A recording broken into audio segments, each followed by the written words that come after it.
Hello friends, मैं हूं मानवेंद्र और आप देख रहे हैं live to explore with MKS current affairs. आज का करंट अफेयर्स होने वाला है बहुत ही इंपॉर्टेंट, क्योंकि आज के करंट अफेयर्स में दो बहुत इंपॉर्टेंट क्वेश्चन होने वाले हैं और जीके जीएस के 8 क्वेश्चंस रहेंगे आपके सामने पूरे डिटेल्स के साथ। तो बने रहिएगा वीडियो के साथ पूरे अंतिम तक और सब्सक्राइब कर दीजिएगा, लाइक कर दीजिएगा और अपने दोस्तों के साथ ज़रूर से ज़रूर शेयर कर दीजिएगा, क्योंकि बहुत अच्छा प्लेटफॉर्म बनने वाला है ये।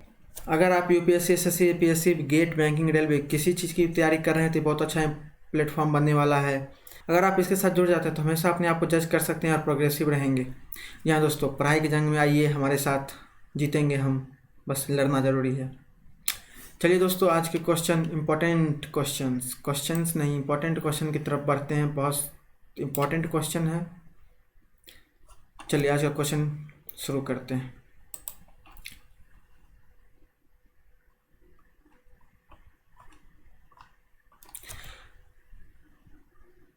पहला क्वेश्चन आज का ये रहा। The United States detonated 2 nuclear weapons over the Japanese cities of Hiroshima and Nagasaki on.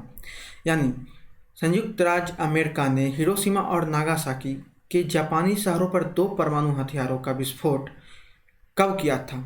Date पूछा जा रहा है यहाँ पे, वैसे डिटेल्स आपको पूरा मिलेगा। डेट पूछा जा रहा है तो डेट आपको बता दें, ये था 6 और 9 अगस्त 1945। जी हाँ दोस्तों, ये था 6 और 9 अगस्त 1945। वैसे चलिए आज इस पे कुछ बात कर लेते हैं इम्पोर्टेंट।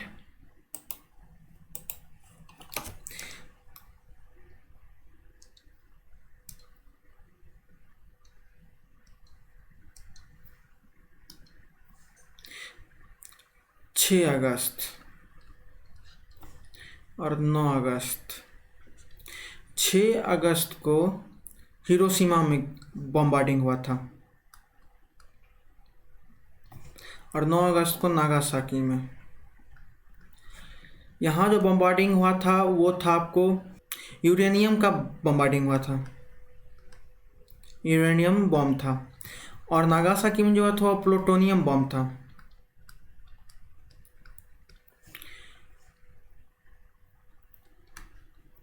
यूरेनियम बॉम्ब जो था इसका नाम था लिटिल बॉय, और प्लूटोनियम यानी नागासाकी में जो हुआ था वो तो फैट मैन। दोनों के कारण जो डेथ हुआ था यानी डिस्ट्रक्शन हुआ था, लगभग 1.5 लाख से लेके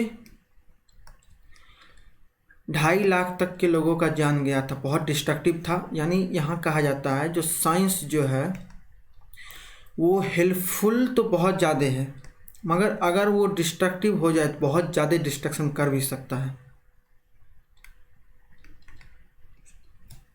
एक बात और आपको बता दें, ये जो था वर्ल्ड वार जब लास्ट हो रहा था,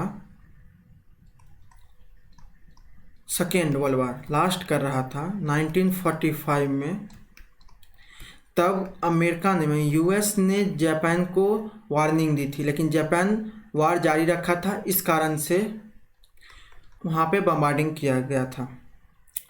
चलिए बढ़ते हैं आज के नेक्स्ट क्वेश्चन की तरफ। ये रहा आज का next question.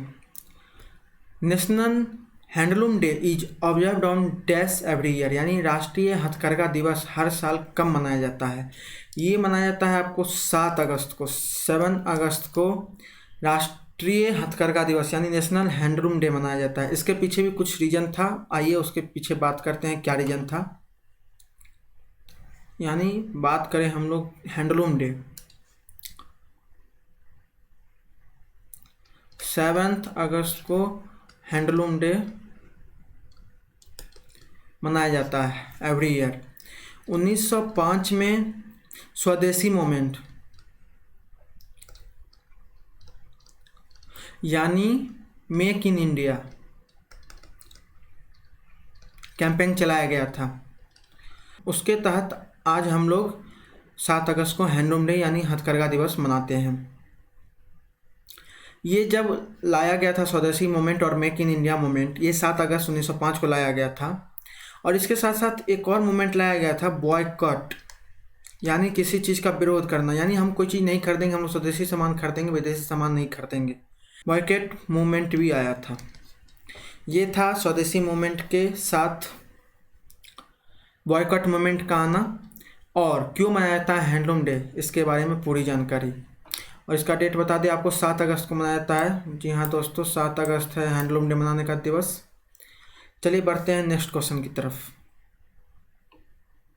Third question, dash is a cold desert lying in the great Himalayas, यानी बृहद हिमालय में स्थित एक ठंडा रेगिस्तान है। ठंडा रेगिस्तान यानी रेगिस्तान अगर कहे तो बंजर जमीन है, कि वहाँ पे उपज बहुत कम होता है, इसके लिए उसे रेगिस्तान कहा जाता है। जरूरी नहीं है वहाँ बालू हो, ठंडा भी हो सकता है। एक कहा गया है जो वहाँ उपज कम होती है, इस नाम से इसलिए उसका नाम रेगिस्तान दे दिया गया है। तो ये हमें लद्दाख के बारे में कह रहा है, यानी लद्दाख इसका आंसर होगा, लद्दाख। चलिए इसके बारे में कुछ बात करते हैं आज हम लोग। ठंडा रेगिस्तान यानी इसे ठंडा रेगिस्तान क्यों कहा जाता है, इसका और क्या नाम हो सकता है। लद्दाख, इसका एक नाम है आपको कोल्ड डेजर्ट, दूसरा नाम है लिटिल तिब्बत। इसके बारे में बात करें कोल्ड डेजर्ट, तो ये बहुत हमेशा में गर्मी के समय में भी आसपास 0 डिग्री सेल्सियस रहता है, इसलिए इसे ठंडा रेगिस्तान या कोल्ड डेजर्ट कहा जाता है। और लिटिल तिब्बत की बात करें तो यहाँ पे तिब्बत का यानी तिब्बत के कल्चर का बहुत ज़्यादा इन्फ्लुएंस रहता है, इस कारण से इसे लिटिल तिब्बत भी कहा जाता है। चलिए अब नेक्स्ट क्वेश्चन की तरफ चलते हैं। आज का next question, the boundary between earth crust and mental is, यानी पृथ्वी के भूपट्टी तथा मेंटल के बीच की सीमा है। तो इसका आंसर होगा आपको मोह डिसकंटिन्यूटी, यानी मोह असातत्य। बाद बाकी के बारे में हम बाद में डिस्कस करेंगे, अभी हम इसके बारे में डिस्कस कर लेते हैं कुछ। इसका आंसर तो यही है, मोह डिसकंटिन्यूटी। चलिए वैसे इस बारे में भी कुछ जान लेते हैं। ये मान लीजिए हमारा अर्थ रहा, इसके अंदर 2 और लेयर होते हैं, ये होता है कोर, ये होता है मेंटल। तो ये पूरा पार्ट अर्थ क्रस्ट कहलाता है,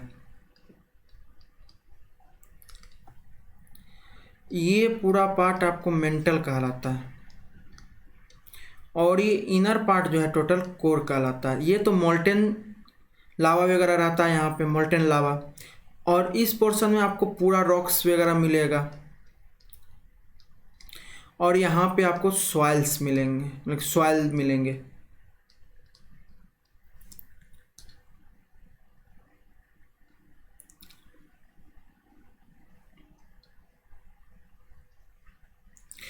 अब बता दें इस क्वेश्चन का मेन टॉपिक क्या है, मतलब कि ये एक पार्ट हो गया, ये आउटर पार्ट हो गया, आउटर सरफेस, अर्थ सरफेस हो गया। ये एक पोर्शन डिवीजन कर रहा है किसका, क्रस्ट और मेंटल का। तो इसी पोर्शन के बारे में बोल रहा है, इसका क्या नाम है, तो इसी का नाम है मोह डिसकंटिन्यूटी, यानी मोह असातत्य। इसके बारे में इन सब के भी बारे में मैं लाऊंगा आगे से, अगले क्लास में वीडियो, जब से ज्योग्राफी हम लोग स्टार्ट करेंगे तो इन सब के बारे में पूरा डिटेल्स एक्सप्लेनेशन आएगा। वैसे चलिए अभी चलते हैं अगले क्वेश्चन की तरफ। Which of the following planet is also known as Earth twin, यानी निम्नलिखित में से कौन से ग्रह को पृथ्वी का जुड़वा भी कहा जाता है। ये आपको आंसर हो जाएगा वेनस। जी हाँ दोस्तों, शुक्र को कहा जाता है पृथ्वी का जुड़वा। क्यों कहा जाता है इसके बारे में बात करते हैं। जो मास और साइज के बराबर होने के कारण अर्थ का जुड़वा शुक्र को यानी वेनस को अर्थ ट्विन कहा जाता है। चलिए आज के अगले क्वेश्चन की तरफ चलते हैं। छठा question, which article was referred to as the heart and soul of the constitution by the B.R. Ambedkar, यानी भीमराव अम्बेडकर। Doctor B.R. अम्बेडकर द्वारा किस अनुच्छेद को संविधान का हृदय व आत्मा संदर्भित किया गया है। ये होगा आपके पास आंसर आर्टिकल 32। आर्टिकल 32 को डॉक्टर भीमराव अम्बेडकर ने the heart and soul of the constitution कहे थे। और ये किस लिए कहे थे इसके बारे में बता दूं आपको थोड़ा सा। वैसे आर्टिकल 32 जो है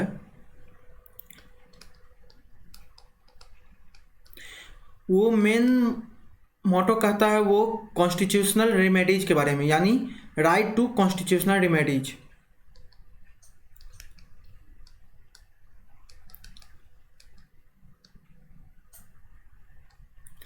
ये होता है आर्टिकल 32। डॉक्टर भीमराव अंबेडकर ने आर्टिकल 32 को यानी राइट टू कॉन्स्टिट्यूशनल रेमेडी को the heart and soul of the constitution कहा था, क्योंकि ये जो है मौलिक अधिकारों के प्रवर्तन के लिए प्रभावी मशीनरी के बिना मौलिक अधिकार का घोषणा निरर्थक होता। इस कारण से उन्होंने राइट टू कॉन्स्टिट्यूशनल रेमेडी यानी आर्टिकल 32 को द हार्ट एंड सोल कहे थे। चलिए बढ़ते हैं आज के अगले क्वेश्चन की तरफ। 7th क्वेश्चन,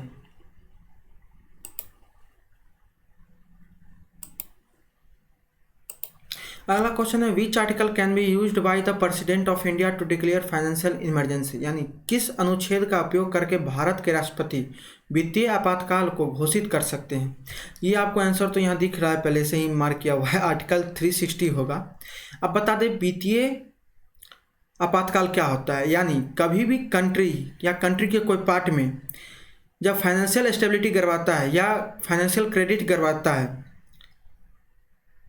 तो वहाँ का फाइनेंशियल क्रेडिट या स्टेबिलिटी गड़बड़ाने के कारण जो फाइनेंशियल दिक्कत में कोई भी दिक्कत आती है, फाइनेंस यानी रुपये पैसे या मुद्रा के रूप में कोई भी गड़बड़ी आती है, बहुत ज़्यादा स्टेबिलिटी गड़बड़ा जाता है, बहुत ज़्यादा ही क्रेडिट गड़बड़ा जाता है, तो वहाँ के प्रेसिडेंट के पास ये पावर रहता है जो फाइनेंशियल इमरजेंसी डिक्लेयर कर सकता है। लेकिन 44th अमेंडमेंट के तहत इसमें एक चीज़ जोड़ा गया था, जो डायरेक्ट अगर प्रेसिडेंट चाहे तो फाइनेंशियल इमरजेंसी डिक्लेयर कर सकते हैं, लेकिन इस अमेंडमेंट के तहत एक चीज़ और जोड़ा गया था कि सुप्रीम कोर्ट के जज जो हैं वो इस बात पे रिव्यू कर सकते हैं जो फाइनेंशियल इमरजेंसी लगेगा या नहीं लगेगा, यानी प्रेसिडेंट लगा सकते हैं और सुप्रीम कोर्ट के जज उसके बाद उस चीज़ का रिव्यू भी कर सकते हैं जो फाइनेंशियल इमरजेंसी कहीं पे भी लगेगा या नहीं लगेगा। चलिए बढ़ते हैं नेक्स्ट क्वेश्चन की तरफ। Which amendment of the constitution of India increase the age of retirement of high court जजेज फ्रॉम 60 to 62 ईयर्स। भारतीय संविधान के किस संशोधन के तहत उच्च न्यायालय के न्यायाधीशों की सेवानिवृत्ति की आयु 60 से 62 वर्ष की गई थी। 60 से लेके 62 किया गया था किस अमेंडमेंट तहत, तो ये था 15th अमेंडमेंट के तहत किया था, ईयर था 1963, इसी के तहत किया गया था। चलिए बढ़ते हैं नेक्स्ट क्वेश्चन की तरफ। What is the reason for formation of mirage in desert, यानी मरुस्थल में मरीचिका या मृग तृष्णा बनने का मुख्य कारण क्या होता है, तो इसका आंसर होगा आपको रिफ्रैक्शन ऑफ लाइट, प्रकाश का अपवर्तन। जी हाँ दोस्तों, इसका आंसर होगा प्रकाश का अपवर्तन। अब बता दें इस पर कुछ बात आपको हम, ये एटमॉस्फेयर का डिफरेंट लेयर्स हो गया, ये सैंड का लेयर हो गया यानी रेगिस्तान का,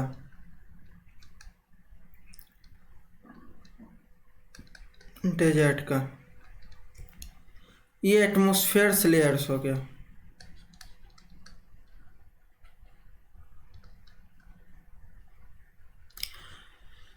कहीं पे हवा गर्म होती है, कहीं पे ठंडी होती है।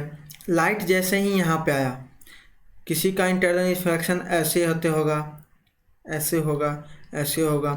इस पॉइंट पे मान लीजिए आपको दिख रहा है मिराज, इस पॉइंट पे, यानी आप यहाँ पे खड़े हैं तो इस पॉइंट पे आपको दिखेगा कुछ वाटर है या कुछ इस टाइप का दिखता है। तो ऐसा कुछ रियलिटी में होता नहीं है, बस हमें ऐसा लगता है क्योंकि एयर का रिफ्रैक्शन होते रहता है डिफरेंट एटमॉस्फेरिक लेयर के साथ, इस कारण से ऐसा होता है। तो इसलिए होता है कि रिफ्रैक्शन ऑफ लाइट होता है। तो जब मैं साइंस से स्टार्ट करूँगा तो वहाँ पे पूरा पार्ट्स यानी सिर्फ लाइट नहीं पूरा पोर्शन डिस्कस होगा। अभी चलिए सिर्फ इसी के साथ रहते हैं, चलते हैं नेक्स्ट क्वेश्चन और लास्ट क्वेश्चन की तरफ, ये भी बहुत इंपॉर्टेंट है। Prithviraj third was a best known dash ruler, यानी पृथ्वीराज तृतीय का सबसे प्रसिद्ध किस जगह का सबसे प्रसिद्ध किस शासन के समय का सबसे प्रसिद्ध शासक था, तो था चाहमान। चलिए आज का क्वेश्चन हो गया एंड, यहीं पे समाप्त करते हैं आज का सेशन, फिर आएंगे कल कुछ इसी तरह इंपॉर्टेंट क्वेश्चन के साथ। तब तक के लिए नमस्कार। चलिए कुछ और बात कर दें, लाइक कर दीजिएगा, आप लोग सब्सक्राइब कर दीजिएगा और अपनों दोस्तों के साथ शेयर कर दीजिएगा, क्योंकि हम लोग जीतेंगे जंग इस पढ़ाई के लड़ाई के साथ। तब तक के लिए नमस्कार, मिलते हैं कल कुछ इम्पोर्टेंट क्वेश्चन के साथ।